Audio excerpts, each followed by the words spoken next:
السلام علیکم اور خوش آمدید دوستو، آج ہم ایک بہت ہی خوبصورت اور دلچسپ گفتگو کرنے والے ہیں انسپریشن کے معنی کو لے کر۔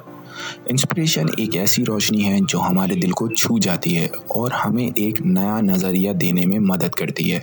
اردو میں اس کا مطلب تجویز ہے، جو کسی بھی چیز کو کچھ نیا کرنے کے لیے جذبات پیدا کرتی ہے۔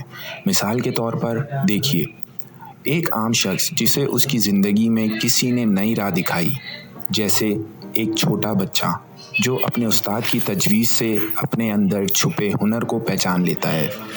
یہ تجویز کا اصل مقصد ہوتا ہے ہمیں بہتر بننے کے جذبات دلانا اور ہمارے اندر چھپی طاقت کو اجاگر کرنا۔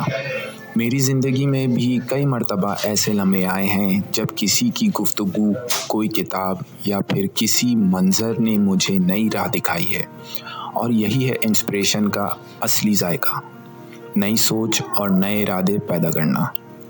اکثر دیکھا گیا ہے کہ مشہور لوگ جیسے علامہ اقبال، ان کی انسپریشن نے نئے خیالات اور ان کی سوچ میں تبدیلی لائی۔ ان کی شاعری اور فکریات ہمارے لیے ایک مثال ہے۔ تو دوستوں، آج ہم نے دیکھا کہ انسپریشن کیا ہوتی ہے اور کیسے یہ ہماری زندگی میں رنگ بھر سکتی ہے۔ یہ ایک ایسی راہ ہے جو ہمیں آگے بڑھنے کے لیے مدد کرتی ہے۔ شکریہ دوستوں، امید ہے آپ کو انسپریشن کا مطلب اور اس کا مقصد سمجھ میں آ گیا ہوگا۔ ملتے ہیں اگلی ویڈیو میں، تب تک کے لیے خدا حافظ۔